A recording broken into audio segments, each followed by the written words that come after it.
Říká se o ní, že je jakousi skrytou politickou buňkou prezidenta Miloše Zemana. Konec konců její zástupci se v prezidentově bezprostředním okolí vyskytují až nápadně často. Strana práv občanů Zemanovci je i právě proto černým koněm nadcházejících předčasných parlamentních voleb. Zaslouží si naši důvěru a voličské hlasy?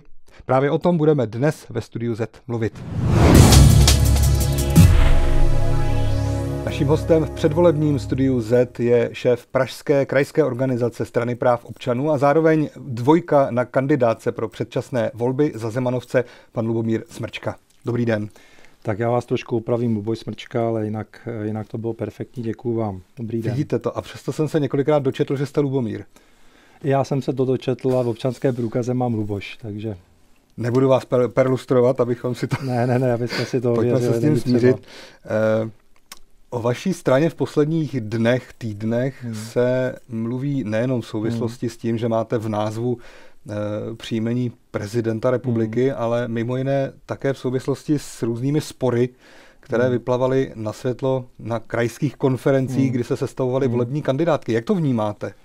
Tak určitě to je nepříjemná situace. Tady v Praze byla situace taková, že na mimořádné krajské konferenci, která se konala 11. září, byl přítomen první místopředseda, požádal nás, zdvořil, aby jsme první místo kandidátky nechali prázdné, že zde bude lídr, jehož jméno nám sdělil, ale požádal, aby jsme ho ještě tedy chvíli udrželi v diskreci. A to už byl tehdy uvažovaný současný ministr dopravy v demisi pan Žák. Ano, byl uvažovaný současný ministr v demisi pan Žák. A on nás tedy místopředseda pan Nejedlý zdvořile požádal, aby jsme toto udrželi v tajnosti a požádal nás, jestli bychom tedy mohli první místo na kandidátce rezervovat pro něho a obsadili si další místa kandidátek. Po vlastně tom expoze a po jeho vystoupení, vlastně před vystoupení místopředsedy z POZu, pan místopředseda odešel a já jsem samozřejmě požádal jako nově zvolený předseda krajské organizace, abychom vyhověli přání našeho vedení. Je to v souladu se stanovami. Měli bychom samozřejmě dbát dobrého jména nejen strany, ale plnit i určitá usnesení, které tento náš vrcholný orgán přijme. Načež tedy se tam strhla určitá debata, kdy pan kolega Šlouf vystoupil s emotivním projevem s tím, že to považuje za plivnutí do tváře demokracie a že to bere za urážku a že si myslí, že bychom si za takovýchto okolností měli zvolit lídra tedy ze svého středu. A výsledkem bylo, že nakonec byl jako první nejprve ohlášen on jako volební lídr? Tak výsledkem bylo to, že tam proběhlo jednání, samozřejmě hlasování tajné. Já na nominace na lídra tedy byli pan Šlouf, pan Vladimír Henik a já. Pan Vladimír Henik odstoupil ve prospěch pana Šloufa. Já jsem tedy zůstal s tím, že přesto všechno, jak teda Mirka vnímám, tak není rozumné, aby on vedl kandidátku v Praze, protože to by byla cesta k politické sebevraždě, velké radosti našich určitě politických oponentů. Oni by vám to určitě přičetli k dobru. Ano, já nevím, jestli by nám to přičetli k dobru, protože, jak se říká, každý dobrý skutek bývá po zásluze potrestán. Čili postavil jsem se panu Šloufovi, dostal jsem 14 hlasů, sám jsem se nevolil, čili bylo by tam 15 hlasů proti 18, které získal pan Šlouf, čili nebylo to nějaké nebyl to propastný rozdíl, či mi to, řekněme, umožnilo setrvání v té straně, protože kdyby to skončilo třeba 31-1, tak samozřejmě v takové organizaci, která není politicky jaksi realistická, bych mohl těžko zůstat.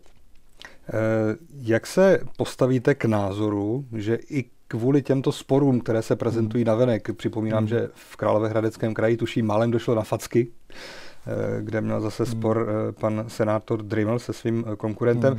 Jak se stavíte k názoru, že to všechno vlastně prezentuje Zemanovce jako jakousi mocichtivou partičku, která se zuby nehty snaží sama sebe a svoje lídry dotlačit na vlivná místa? Tak já osobně si myslím, že Já mohu mluvit sám za sebe. Jo. Mně osobně nejde o politické posty.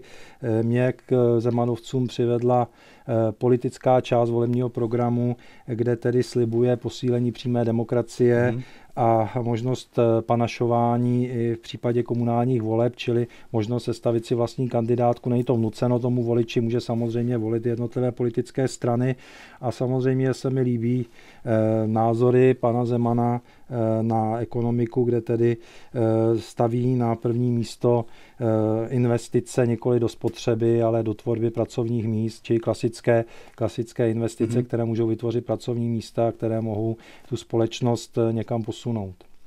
Politologové, komentátoři, různí experti, kteří rozebírají tu politickou situaci u nás před volbami, tak v poslední době často varují občany, voliče před tím, aby bezhlavě dávali svoje voličské hlasy. Oni tomu říkají nové projekty, novým projektům. A Zemanovce, přestože už jste v uvozovkách na trhu politickém několik roků, tak k těm novým projektům řadí také vedle hnutí ANO, vedle dalších uskupení, jako je Úsvit, přímé demokracie a podobně. Co tomu říkáte vy? No já tomu říkám, že to je hloupost a nepochopení reality, protože Zemanovci jsou tady od roku 2009 nebo 10. Předtím tady bylo Sdružení přátel Miloše Zemana, čili ten politický program, kterým se šlo do minulých voleb a strana zůstala těsně před branami, nějakých 70% tady je, nemění se a snažíme se ho prosazovat. Vybudovali jsme nějakou strukturu organizací. Samozřejmě jsou tady i lidé, kteří možná mají trochu jiné názory a jiné ambice, než má třeba většina té naší členské základny a snaží se prosazovat své vlastní zájmy před tedy zájmy té strany, to znamená získat nějaký odpovídající podíl na moci a skutečně prosadit minimálně tu politickou část toho programu, která tady je.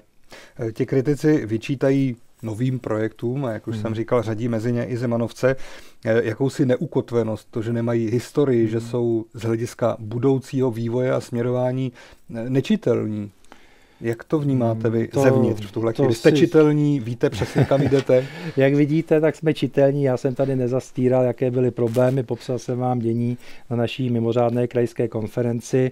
Myslím si, že jsme čitelní právě tím, že tady bylo nějaké sdružení Miloše Zemana, jsme čitelní tím, že jsme vznikli v roce 2009 nebo 10, teď si přesně opravdu nejsem jistý. Já jsem pomáhal zakládat místní organizaci na Praze 2, to bylo někdy v prosinci 2009 možná už dokonce. Čili já si myslím, že jsem čitelný a můj vstup tady do této strany byl skutečně kvůli osobě Miloše Zemana, kterého považuji za mimořádnou osobnost české politické scény. Myslím si, že ve srovnání s panem Klausem jsou to dvě výrazné osobnosti. Dneska se k ním řadí samozřejmě i další, jako jsou třeba pan Schwarzenberg nebo pan Kalousek. K osobě Miloše Zemana se ještě dostaneme určitě.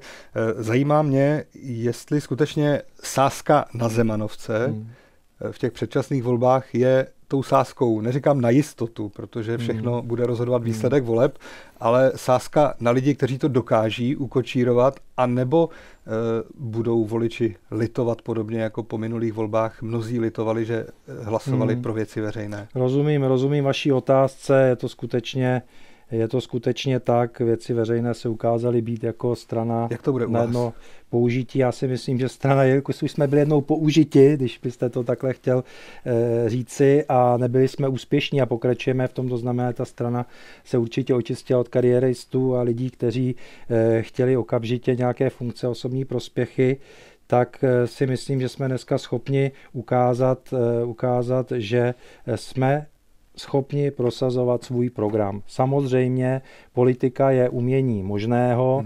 Jestliže budeme mít v Praze 6 až 7%, celostátně kolem 10%, tak je to možná nějakých 15 mandátů.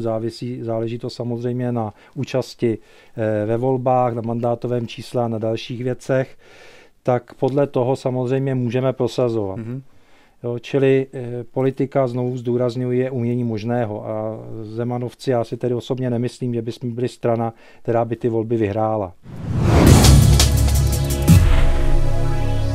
Straně práv občanů se často mluví jako o jakési skryté politické armádě, abych to tak nazval, prezidenta Miloše Zemana. Pane Smrčko, je to tak? Já jsem pana Zemana viděl naposledy někdy v prosinci nebo v lednu před prezidentskou volbou, buď tedy v roce 2012 nebo v lednu 2013. Nemám pocit, že bych byl úkolovaný panem Zemanem. Naopak já si myslím, že naše organizace má velkou samostatnost. My jsme se soustřeďovali na budování jednotlivých místních organizací v Praze. A skutečně já se tedy necítím být jako něčí voják, který by podléhal velení pana Zemana. Miloš Zeman často v různých rozhovorech, když na tohle téma dojde řeč, říká, že do toho vnitřního dění ve straně vůbec nezasahuje, že musí být nadstranickým prezidentem. Zajímá mě, jak je to opačně, do jaké míry se vy jako členové strany podílíte na nějakých podpůrných aktivitách pro prezidenta. Vím, že váš první místopředseda, pan Nejedlý, je velmi blízkým poradcem, nejbližším poradcem pana prezidenta. Jak tečou informace nebo ta spolupráce opačným směrem od vás na Hrad? Já tedy, pokud mohu říci, tak jsme se podíleli samozřejmě na kampani, která měla za výsledek, že byl tady zákon o přímé volbě prezidenta. Vlastně tedy občané si zvolili prezidenta v přímé volbě, což mu dává podle mého názoru i daleko silnější mandát, než když jde tady o volbu parlamentní. Teď jsme iniciovali jsme to my, čili Strana práv občanů Zemanovci, petiční akci opět na prosazení zákona o prokázání původu majetku z možnosti jeho zabavení, který považujeme za velmi důležitý pro transparentní fungování společnosti. A nemám pocit, že by to přicházelo z Hradu. Naopak to byla spontánní akce, která šla napříč jednotlivými krajskými organizacemi. Čili když pan prezident tvrdí, že on vám vlastně nepomáhá, obráceně to funguje? Pomáháte vy jako Zemanovci jemu? Tak já si myslím, že my jsme pomáhali v té prezidentské kampani zcela přirozeně, protože on je naším čestným předsedou. To je určitě věc, která tady je. Stejně tak nemůžeme přehlédnout volební plakáty, kde je tedy on jako vyfocen na známce a on jako občan vyjadřuje nějaký názor. Čili to je silné poselství, které samozřejmě je možné vnímat jako poselství od hlavy státu. Tomu rozumím tadyhle tomu. Mluví se velmi často také o vašem místopředsedovi panu Nejedlém. Bývá prezentován jako nástupce pana Šloufa na poli nekorunovaného krále lobbystů. Je to opravdu tak? Jakým způsobem on se podílí vlastně na fungování prezidentské kanceláře, rozhodování pana prezidenta? Takhle, pokud já vím, tak on je poradcem. Já vám mohu říct jenom jedno, pokud vás zajímá vztah pan Nejedlý a pan Šlouf, po případě můj vztah panu Šloufovi, tak udělejte besedu, kde si tedy z tváří z očí do očí popovídáme. Já mám docela takovou zásadu, že nechci hovořit o lidech, kteří nejsou přítomní. Navíc o tom panu Nejedlém ani toho mnoho nevím. Jo. Sešel jsem se s ním jednou, dvakrát, teď po tom, co se projednali kandidátní listiny a bylo to přesně o strategiích volebních a byli tam samozřejmě i přítomni lidé z volebního štábu, čili jako nebylo to skutečně nic, co by bylo něco nestandardního. Čili já nevím, kam vaši otázku úplně přesně směřujete, pane redaktore. Zajímá mě, do jaké míry jsou ta, řekněme, obvinění nebo podezření z toho, že pan Nejedlý neúplně fair způsobem tu politiku ovlivňuje oprávněná. Já jsem si ničeho ve své pozici Luboše Smrčky v krajské organizaci Praha a v místní organizaci pro Prahu 2 ničeho takového nevšiml. Teď mi řekněte, vy už jste to naznačil, že si prezidenta Zemana vážíte osobně, lidsky. Vaše strana má jeho jméno v názvu. Čím si váš obdiv Miloš Zeman vysloužil? Co je na něm tak úžasného? Tak co je na něm tak úžasného? Je to minimálně velký rétor, který si myslím, že je velkou postavou české politické scény. Já jsem ho pozoroval už z 90. let, kdy tady působil a vlastně v roce 98 vyhrál a podle mého názoru je to člověk, který vždycky drží své slovo. Tehdy to byla akce Čisté ruce, kterou rozdělila paradoxně první obětí byl jeho tehdejší ministr financí pan Svoboda a prostě další kroky, které ve funkci toho předsedy vlády udělal. Já jsem četl tady rozhovor s Georgem Scrutonem, nebo Rogerem Scrutonem, který tady byl na fóru 2000, které tady bylo před několika dny. A on tam hovoří, že prezident Zeman vlastně poprvé dokázal využít mezery, kterou mu ústava České republiky dává. Já si to nemyslím. Já když se vrátím do roku 1997 a situace po sarajevském atentátu, kdy byl vlastně neformálně pověřen sestavením vlády Josef Lux jako představitel strany, která měla 8% a byla obejita ODS, která byla vítězná, 2% za ní zůstal pan Zeman, tak si myslím, že tu praxi zahájil trošku někdo jiný a ta úřednická vláda, která byla, tak tam byli představitelé blízcí tehdy panu prezidentu Havlovi a to byli představitelé Unie svobody například, lidovců a tak dále. Čili to, co se tady děje dneska a to, co se vlastně jakoby nasazuje panu prezidentovi, řekl bych trochu že se chová neústavně, že se chová neústavně a tak dále. To si myslím, že není vůbec nic, co by tady na té politické scéně nebylo. Možná je to proto, že ty žurnalisté, kteří toto říkají, buď trpí nedostatkem vzdělání, anebo málo čtou. Oni to říkají i politici, a ti by měli být vzdělaní a sečtělí. Takže to říkají politici, mě vůbec nepřekvapuje, protože u některých politiků samozřejmě já je respektuji jako politické soupeře, myslím teď pana Kalouska nebo pana Schwarzenberga, uznávám je jako velmi inteligentní lidi, ale chápu tyhle rétorické výpady, rozumím tomu, oni hovoří k nějakému spektru voličů a lidé mají poměrně krátkou paměť. Takže podle vás Miloš Zeman si zasluhuje naši úctu, náš respekt? Moji určitě a lidé, kteří si nedokáží vážit svého prezidenta, který byl zvolený a dostal 55% hlasů proti 45, tak si myslím, že se nedokáží vážit ani vlastní země.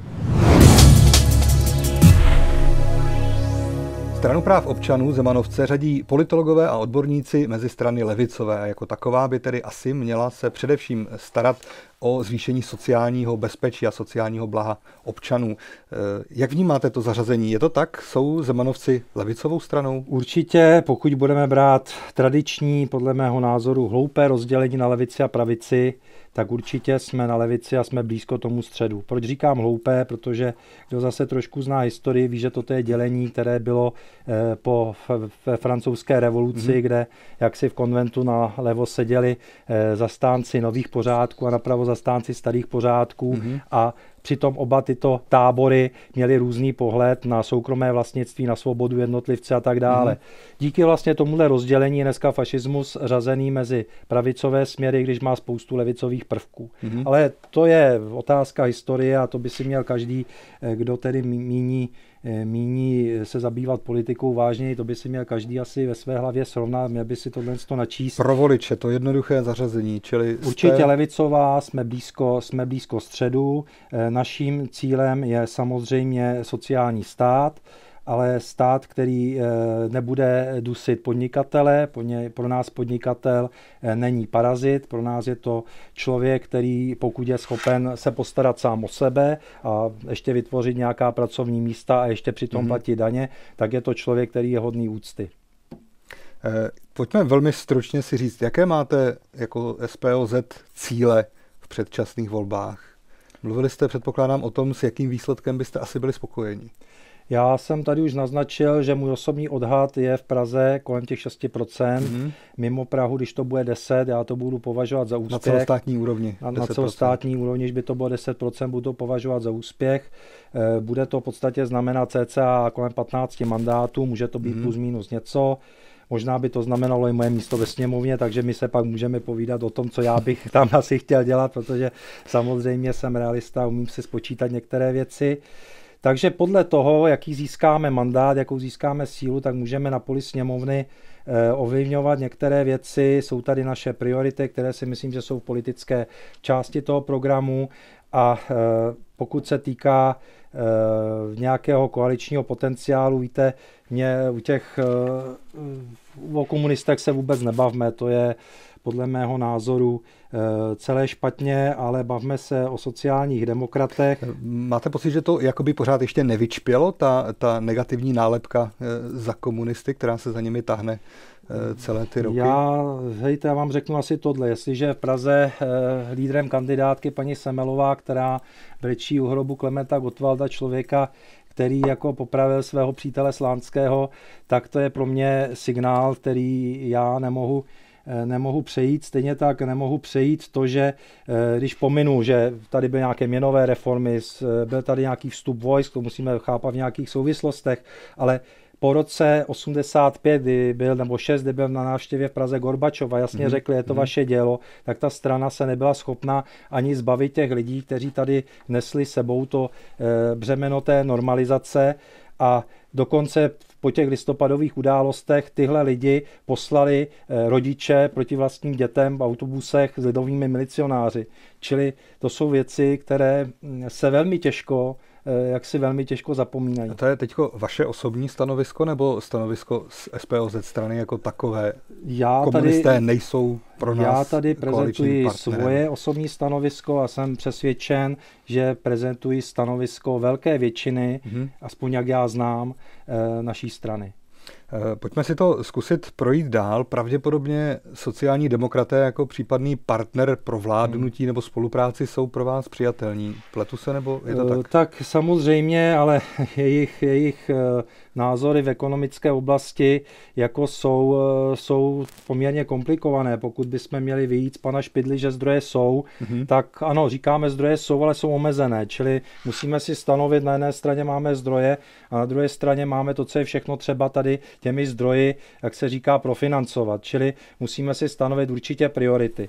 Pan Paroubek ten zase říkal na druhou stranu, že dluhy není potřeba platit. Čili to jsou samozřejmě názory, které asi v té straně, tak jak vidím některé její představitele, a lídrem v Praze je předseda odborů, nebo odborový předák, pan Zavadil, tak si vůbec neumím představit, jak by mohlo taková koaliční spolupráce vypadat, ale umím si představit, že bychom dokázali vyjednávat o jednotlivých bodech programu, které bychom mohli pomoci, oni by nám mohli pomoci prosadit a my zase mohli prosadit rozumné věci jim, ale hovořit dneska o tom, jaké ty rozumné nebo nerozumné věci budou, musíme počkat, co se všechno vyrojí po těch volbách. Prostě koalice se sestavují po volbách, ale já tedy za sebe mohu říct, že bych raději byl, kdyby SPOS, pokud by dopadl takhle, zůstal v opozici a neskončil jako Věci veřejné nebo předtím Unie svobody nebo některé malé strany.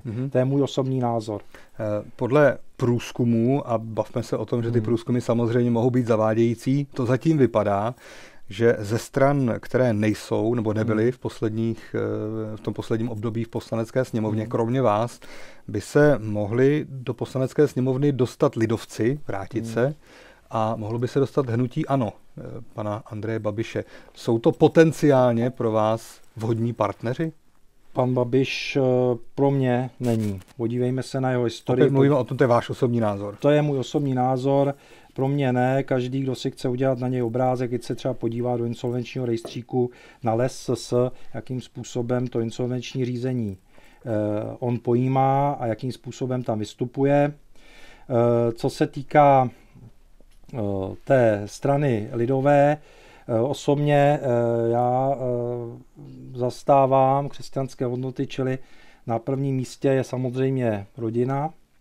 A myslím si, že ty 2000 let zpátky, co nahoře Sinaj bylo předáno desatero, tak se vlastně ta společnost tím víceméně řídí, akorát prostě to desatero je různě vtěleno do zákonů a něco je jenom do etiky, čili něco je v etice, něco v zákonech a ono se to postupně samozřejmě vyvíjelo, čili lidovci s těmito názory pro mě nejsou naprosto nepřijatelní. Či umím si představit lidovce jako možné partnery pro vyjednávání. Je vůbec vaším cílem dostat se do vlády? Míněno opět jaksi strany práv občanů? Já se přiznám, že oficiálním stanoviskem, pokud vím, strany práv občanů je, že nemusíme být nutně ve vládě, ale nejde nám o funkce, ale jde nám o to, aby jsme dělali politiku, která je v našem volebním programu. Takže jak si vytvořit nebo dostat se do nějaké koalice za každou cenu nebude váš záměr, pochopil jsem to správně. Rozhodně není možné a já to považuji za naprosto špatné, když některé strany prostě požadují křesla, která neodpovídají jejich volebnímu zisku. Myslím si, že to svědčí o jejich touze pomoci po úřadech, po penězích samozřejmě ovládat veřejné rozpočty a samozřejmě SPOS má tu tendenci těmto snahám se postavit. Tak jako každá politická strana před volbami i Zemanovci slibují, co všechno chtějí dokázat, co všechno by rádi pro občany zařídili, ale samozřejmě musíme si počkat na to, který z těch volebních slibů se podaří reálně splnit. Pane Smrčko, co si myslíte, kolik z toho volebního programu, kterým oslovujete voliče, dokážete splnit za předpokladu, že budete mít reálný vliv na to politické dění? To je ten předpoklad, pane redaktore. Kdyby ryby plavaly na louce, tak by určitě nebyly v rybníce. Čili opravdu tady hovoříme o něčem, co rozhodnou voliči za měsíc a něco. Jedno z vašich hlavních témat je posílení přímé demokracie, určitě, mimo jiné určitě. Až na tu úroveň přímé volby starostů, hejtmanů. Do jaké míry vzhledem k současné politické situaci je podle vás tohle reálné? V tom nejbližším volebním období. Já si myslím, že reálné je všechno, co si člověk řekne, že chce udělat a musí udělat všechno pro to, aby to zkusil udělat. Čili tohle určitě je na prvním místě. Na prvním místě je tohle panašování, ty přímé volby, zvětšení počtu volebních okrsků, znamená spojeno s reformou volebního zákona u nás. Tohle si myslím, že je důležité, protože řeknu to v parafrází na Clausewice, který řekl, že válka je pokračování politiky jinými prostředky. Já bych řekl, že ekonomika je pokračování politiky jinými prostředky. Čili vy napřed musíte nastavit ten systém tak, aby fungoval, aby lidé měli určitou naději, aby tomu věřili. Pak můžete od těch lidí očekávat nějakou iniciativu nebo po případě i oběti. Vy jste teď mluvil o ekonomice, k tomu velmi úzce patří další vaše důležité téma a to je prokazování původu peněz a majetku. Téma, které se už řadu let táhne českou politikou jako červená nit a stále visí ve vzduchu. Proč se to nepovedlo dotáhnout? Kdo se bojí? To je velmi specifická věc. Dneska je možné, aby finanční úřad za váma přišel a dal vám výzvu. Podívejte se, máte tady vilu na Ořechovce, která stála 30 milionů a jste podnikatel, který je 5 let ve ztrátě. Co se stane, když to neprokážete? Oni vám to dodaní. Nic vám nevemou, jenom vám to dodaní. Kdežto ten zákon, který se snažíme prokázat my a který je běžný v Německu i v Rakousku, je o tom, že když vy to neprokážete, tak ten majetek vám propadá. Otázka je, jestli tady budou vůbec nějaké trestně právní konsekvence. Čili to je ten velký rozdíl proti tomu, co je tady dneska. Je to velký rozdíl proti majetkovým přiznáním, který tady dnes vyplníme a vlastně začínáme od bodu 0. My dneska ten zákon vnímáme tak, že pokud nebude prokázán majetek, jak byl nabyt, samozřejmě budou to dělat finanční úřady, budou vázány mlčenlivosti, jako jsou dneska, čili nikdo nemusí mít obavy z toho, že by se stal obětí nějakých vydírání. Čili jestli tohle nebude prokázáno a tenhle majetek propadne. Nebudeme diskutovat o tom, jestli propadne jenom jeho část, jestli bude nějaké zdanění. Je to jasný signál pro lidi, kteří chtějí dělat svoji práci poctivě, pro podnikatele, kteří chtějí poctivě podnikat, pro státní zástupce, pro soudce a tak dále. Je to jasný signál, který si myslím, že by měl zaznít. Další z vašich celorepublikových témat zní velmi volně přeloženo vyplácet sociální dávky lidem, kteří je opravdu potřebují a dělají něco pro to, aby si je zasloužili. To znamená například pomáhají s nějakými veřejnými pracemi a podobně. Nesebere vám tahle ta část programu voliče? Některé? Určitě nám některé sebere, ale myslím si, že se bez nich budeme muset dokázat obejít, když to takhle řeknu, protože ta idea, prostě, že dávky musíme dávat potřebným, nikoli těm, kteří tento systém zneužívají, je naprosto na místě. Samozřejmě, jestliže je i někdo zdravý a může pracovat, tak si myslím, že rád půjde dělat veřejné práce, že ho to sociálně nevyloučí, než aby byl doma a užíral se svojí situací, protože samozřejmě to sociální vyloučení frustruje nejen jeho, ale má svoje náklady i do celé společnosti. Dovolte mi poslední otázku, pane Smrčko. Co budete dělat, když se to nepovede? Když ten projekt SPOZ v předčasných volbách nedotáhnete do Poslanecké sněmovny? Pane redaktore, tohle už se jednou stalo se to ve volbách v roce 2010 a já myslím, že se ta strana zase znovu očistí o lidí, kteří nyní jaksi se na nás přilepili jako kariéristé a prostě máte kariéristy mezi sebou? Já si myslím, že lidi, když viděli, že je tady politický potenciál, a to je ve všech stranách, tak samozřejmě přichází a chtějí se stát členy a chtějí po případě místa na kandidátkách, chtějí nějaké funkce. Já si myslím, že to je ve všech stranách. Jak se to dá rozeznat, že někdo přichází jako kariérista? To je samozřejmě složité, tady je velká úloha, takhle to vnímáme ve SPOZu těch místních organizací, které tyto lidi přijímají, čili oni si musí udělat určité síto, udělat si určitý obrázek o těch lidech a samozřejmě není jejich povinností takové lidi, kde mají pochybnosti přijmout. My jsme například na té dvojce přijímali velmi opatrně a přijali jsme, tuším, že 3 nebo 4 lidi za poslední rok. Byli jsme skutečně velmi opatrní. Ale to je skutečně věc asi každého, jak se tady k tomu postaví. Pane docente, já vám děkuji za čas, který jste si udělal i za odpovědi na naše otázky. To málo. Hezký den. Hostem předvolebního Studia Z byl šéf pražské organizace Strany práv občanů pan Luboš Smrčka. Naschledanou.